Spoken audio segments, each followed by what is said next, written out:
안녕하십니까, 신강호 변호사입니다. 오늘은 제가 원래 잘 안 찍는 컨텐츠인데 변호사로서 이제 처리했던 사건을 한번 말씀드려 보려고 하는데, 일단 이 사건을 말씀드리기의 전제는 뭐 누구를 탓하려는 건 절대 아니에요. 그냥 다 안타까운 일들인데, 저는 이제 제 의뢰인 입장에서, 물론 이제 피고인이셨죠, 제가 옆에서 보면서 너무 안타까운 일들이 있어서 안타까운 마음에 한번 말씀을 드려보려고 하는 거고, 절대 뭐 누가 잘못했니 많이 이걸 탓하려는 건 절대 아닙니다. 사실 이 사건이 이제 뉴스에도 나고 해서 그동안 얘기해달라는 사람들이 많았어요. 근데 이제 사건에 영향을 주면 안 되니까 저는 당연히 의뢰인의 이익만 생각을 하니까, 그래서 뭐 다 응하지도 않았는데 이제 사건이 종결됐기 때문에 한번 조심스럽게 말을 해보려고 합니다. 오늘 얘기하려는 사건은 진주에서 있었던 일인데, 화물연대 노조원들이 이제 집회를 하다가 차량에 이제 역과되셔가지고 돌아가신 사건인데, 저는 이제 그 차량을 운전했던 기사분의 입장에서 이제 사건을 했었고요. 일단은 가장 큰 첫 번째 전제는 그 돌아가신 분 되게 안타깝고 고인의 명복을 빌어야 된다고 생각합니다. 그리고 실제로 제가 재판 뭐 영장실질이나 아니면 공판 기일 때마다 항상 그 고인에 대한 애도나 안타까움을 표했던 거는 항상 그랬었거든요. 그거는 예의라고 생각을 해요. 왜냐하면 제가 피고인을 변호하는 입장이지만 실제로 제 의뢰인분도 그런 마음이셨고, 그걸 전제로 절대 뭐 누굴 탓하고 이런 건 없고, 그냥 제 의뢰인의 시각에서 이 사건을 한번 바라보려고 합니다.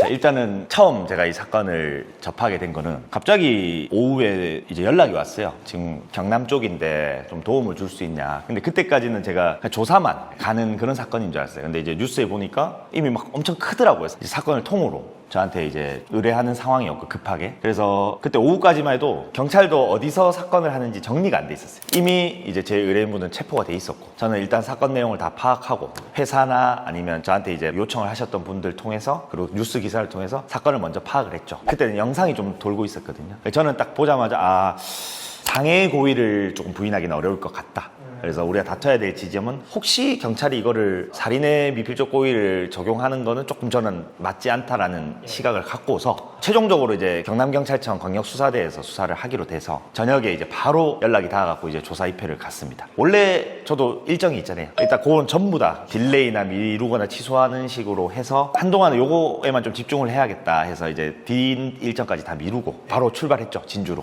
거기서 첫 대면한 거예요. 근데 이제 그분은 체포된 상태에서 거의 뭐 혼미하신 상황이었고, 뭐 어떤 상황인지 사리 분별이 거의 안 되는 상황, 겁먹고 무섭고 이런 상황에서 제가 가자마자 형사님한테 이제 얘기했죠. 한 시간을 좀 달라. 그래서 한 20분 정도 따로 얘기하면서 지금 상황이랑 앞으로 우리가 가야 될 방향에 대해서는 조금 브리핑을 드리고, 그리고 조사를 했어요. 조사를 했는데 다음날 새벽 5시까지 했어요. 조사 생각보다 꼼꼼하게 받으시더라고요. 대충 하는 것보다 낫다고 생각했는데 진짜 혼미해질 정도까지 조사를 계속 하더라고요. 왜냐하면 중요 사건이고 빠짐없이 해야 되는 거니까. 어쨌든, 그리고 제가 전에 한번 영상을 찍었지만 체포한 시점으로부터 대략 한 36시간 내에는 경찰 조사가 어느 정도 마무리가 돼야 돼요. 이제 경찰도 엄청 바쁜 거죠. 근데 지금에 와서 말씀드리지만 그 수사팀 분들은 굉장히 합리적으로 수사를 하셨어요. 좀 너무 꼼꼼해서 그렇지 최대한 뭐 배려도 잘 해주셨습니다. 그래서 그때 조서를 다 끝나고 나서 5시에 이제 제가 바로 조서를 달라. 자기들 검토해야 돼서 못 준다. 왜냐면 중요 사건이면 이게 좀 섣부르게 뭔가를 했다가 좀 절차 위반이 생길까봐 좀 조심하시는 거여서, 왜? 뭐가 문제냐? 지침에 바로 주기로 돼 있지 않냐? 막 따졌죠. 왜냐면 물론 저도 속기를 좀 하지만 그 조서가 없으면 제가 돌아가가지고 그 내용을 기반으로 준비를 해야 되는데 그걸 받지 못하면 힘들거든요. 그래서 뭐가 정확하게 문제냐니까 뭐 보통 그런 얘기 하죠. 이제 개인정보도 있고 마스킹 해야 되는 것도 있고 해서 기다리겠다. 마스킹이 언제 끝날 때까지 계속 기다리겠다. 솔직히 기다릴 수 없었어요. 너무 힘들었어. 근데 경찰관 분도 힘들거든. 그래서 결국 받았어요. 그래서 받아와가지고 바로 이제 실질 의견서를 작성을 했죠. 근데 이게 시골 법원이 저는 처음 알았는데 밤 10시면 문을 닫아요. 원래 이제 조금 도시 같은 경우에는 새벽에도 영장을 만약에 경찰이 신청하고 검사가 청구를 하면 영장 신청서 청구서를 주거든요. 근데 이제 전화를 해보니까 10시에 문을 닫는데, 그러면 제가 문제가 뭐냐면, 경찰은 일단 그날 저녁에 영장을 신청했잖아요. 그럼 검사님은 사실 다음 날까지 오전까지 청구를 할지 안 할지를 결정할 수 있어요. 총 48시간이니까. 근데 언제 청구할지 모르잖아요. 예를 들면 내가 자고 있는데 새벽에 청구를 해요. 그래서 다음날 오후에 갑자기 실질심사가 잡혀. 그럼 전 자다가 뭔가 이게 미스가 생기면 안 되니까 뜬 눈으로 이제 기다리는 거예요. 네, 그때는 쟁점이 결국 제가 처음에 생각했던 건 똑같죠. 미필적 고의에 의한 살인이 인정될 거냐, 아니면 상해의 고의로 사람이 사망에 이르게 한 거면 상해치사, 살인이냐 상해치사. 저는 조사할 때부터 이게 어떻게 살인이냐고 막 얘기했죠. 근데 이제 수사관도 그걸 조금 공감은 하지만 더 검토를 해봐야 된다 했는데 결국에는 이제 살인죄로 했죠. 그때부터 저는 이제 전쟁이다. 이거는 왜 상해치사를 했으면 그냥 저는 죄송합니다 할라 했는데 이건 말도 안 된다 해서 이제 실질 의견서를 두 버전으로 따로 준비해 놨었어요. 결국에는 이제 그 다음날 실질이 열리긴 했는데 그 실질 심사를 가서 평소에 하던 것보다 훨씬 많은 시간을 변론을 하고 주장을 하고 좀 말하기 민망한데 실질 심사장에서 살짝 울었어요. 왜냐면 이분은 이따가 얘기하겠지만 진짜 지금 이 상황이 너무 살인범이 된 게 너무 황당한 거예요. 막 기자도 막 인터뷰하고 이러니까 너무 안타까운 거지. 나는 옆에서 보면 이 약간 감정이입이 많이 되니까 결국 이제 구속이 됐습니다. 구속이 됐고 결국에 검찰 조사로 넘어갔죠. 근데 그때 만났던 검사님이 너무 좋았어요. 왜냐면 경찰이 살인으로 송치했지만 검사님은 사실 상해치사로 기소할 수도 있거든.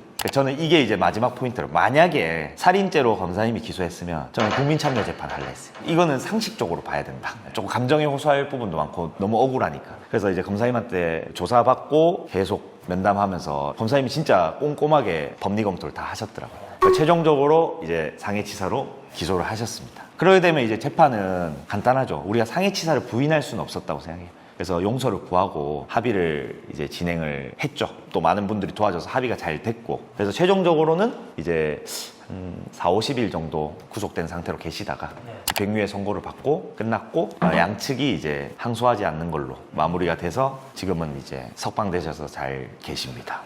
근데 진짜 일단은 뭐 중요 사건인 걸 이해하는데 어떻게 이거를 살인죄로 할 수 있냐. 그러니까 제가 이제 법리적으로 조금 제일 항상 주장했던 게 내가 이 사람을 실수로 쳤을 때 상해를 입을 수도 있겠다는 마음으로 쳤는지 죽을 수도 있겠다는 마음으로 쳤는지를 분석하는 거예요. 사실은 이 쟁점은. 근데 경찰이 돌아가신 분은 살인죄로 하면서 그 행위로 인해서 옆에 부딪힌 분들은 특수상해로 한 거예요. 그게 뭐냐면 간단히 말하면 이게 이중고인데 짧은 시간에 3명이 그렇죠. 결과가 생겼잖아요. 근데 한 명에게는 죽을 수도 있겠다. 남은 2명에게는 다칠 수도 있겠다. 이거는 안 맞죠. 그래서 제가 계속 이중고의를 주장을 했거든요. 차라리 그러면 살인죄로 갈 것 같으면 다른 두 분에게는 살인 미수가 돼야죠. 살인의 고의였으니까.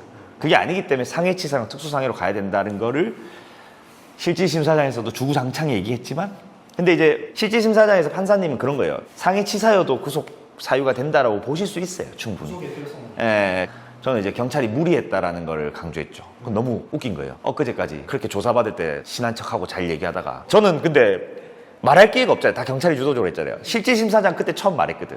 그럼 거기 경찰관들 참관 하고 있잖아요. 그러면 이중고의를 적용했다면서 말도 안 된다면서.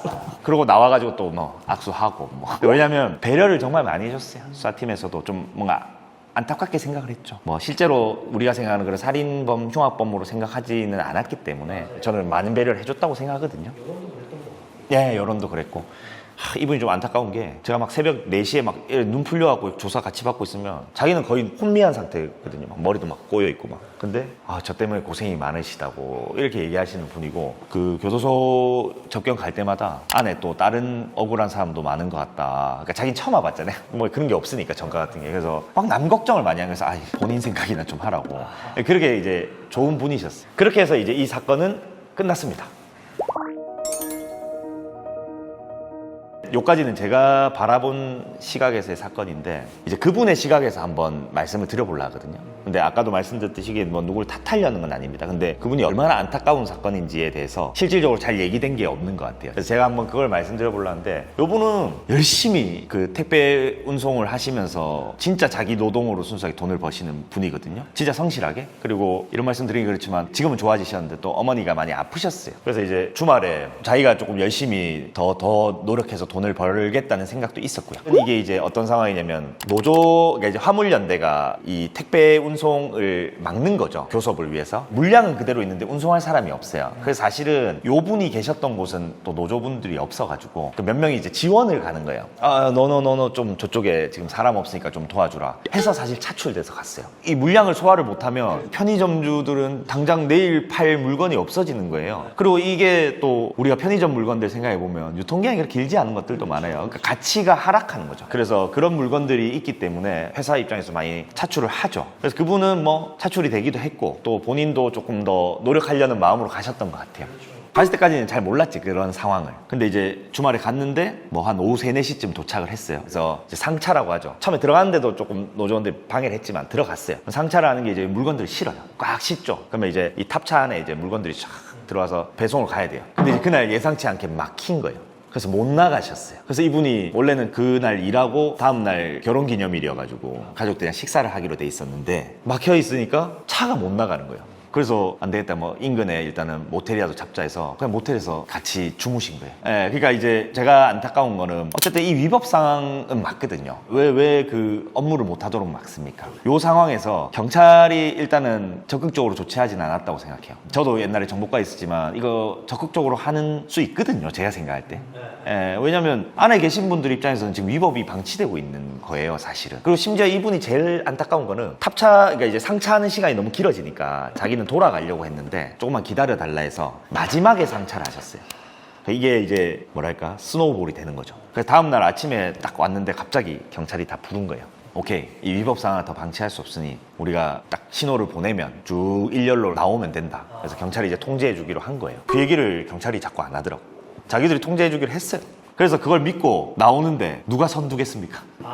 마지막에 상차했기 때문에 그분이 선두가 된 거예요, 그냥. 그래서 딱 통제를 하고 나오는데 경찰이 사실 제대로 통제를 못 한 거죠, 제가 생각할 때. 작전 실패라고도 할 수 있다고 봐요. 그 영상을 보신 분들은 알겠지만 갑자기 사람들이 우르르 다가오게 돼요. 법정에서는 변명하진 않았지만 그분 입장에서는 처음 겪는 일이에요. 아니, 물론 이제 무거운 차를 운행하는 사람은 그만큼 더 조심해야 되겠지만 뭔가 너무 놀라셨던 것 같아요. 그래서 우르르 다가와서 막 쾅쾅 하니까 이제 속도를 낸 거죠, 조금. 근데 그게 이제 저희가 항상 주장했던 거는 솔직히 이렇게 넘어지실 줄은 몰랐을 것 같아요. 그걸 주장했고 그게 받아들여졌던 거니까 이제 상해치사가 됐는데, 왜냐하면 사람이 부딪힐 수도 있겠다는 생각의 전지는 맞겠지. 근데 그게 이제 영상을 보면 좀 속도가 빨라 보이는데 시속 9km로 가다가 이제 사람들이 다가올 때는 12km로 올랐다가 마지막 접촉할 때가 16인가 그래요. 그러니까 거의 12km, 16km 사이의 운행이에요. 그거는 사실은 운전해보신 분들은 알겠지만 엑셀을 밟지 않아도 나오는 거의 그 정도 타력주행이거든요. 그래서 그 순간에 혼미한상에서 잘못된 0.1초는 아니고 한 0.5초 정도의 그 판단 하나로 그날 바로 체포가 되고 한 4, 50일 동안 집에 못 오신 거죠. 그리고 이게 사실은 어떻게 좀 잘 끝나서 그렇지 사실은 계속 집행유예 없이 살고 계실 수도 있거든요. 모르겠어요. 저는 공권력의 행사가 제대로 이루어지지 않은 게 이 사건의 쟁점인 것 같아요. 물론 그걸 넘어서서도 위법을 한 것도 저는 잘못이라고 보는데, 어쨌든 우리가 교통경찰이 있는 이유가 뭐예요? 횡단보도로 건너야 되는 규칙이 있는 이유가 뭐예요? 위험을 미리 방지하려고 하는 거잖아요. 아니면 작전을 하지 말라고 하든가, 아니면 뭐 어떤 행동 지침이라도 주든가, 그런 거 없이 그분은 그 일을 당하신 거예요. 제가 너무 안타까워서 그때 나오시고 나서 한번 말씀드렸거든요.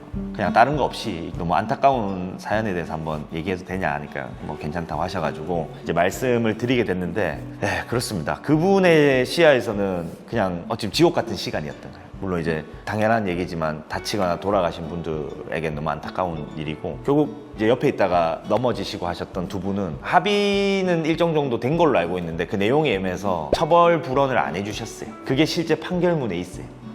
저는 선고형이 좀 높다고 생각하거든요. 검사가 3년을 구형했는데 판사님이 2년 6개월형을 때렸어요. 그러니까 저는 조금 높다고는 생각하는데, 근데 이제 그분은 그냥 어쨌든 집행유예기도 하고 내가 잘못한 게 맞으니까 하고 감수하셨는데, 선고형이 생각보다 높게 나온 거에는 다른 두 분은 처벌 불원 안 해주신 게 있어요. 그래서 저는 그런 것도 좀 제 의뢰인 입장에서 좀 안타까운 일이었고요. 그래서 뭐 이거에 대한 여러 평가는 다양하겠지만 제가 그냥 딱 말씀드리고 싶은 거는 그냥 뉴스에서 다루는 게 아니라 그 1인칭 주인공 시점이나 관찰자 시점에서 한번 이 얘기를 해보고 싶었어요. 그래서 안타까움을 한번 표해보고 싶은 마음에 그냥 얘기했고, 뭐 다른 어떤 가치평가나 이런 거는 담지 않았으면 좋겠고 여기서 언급 안 해줬으면 좋겠다, 네, 이런 마음입니다.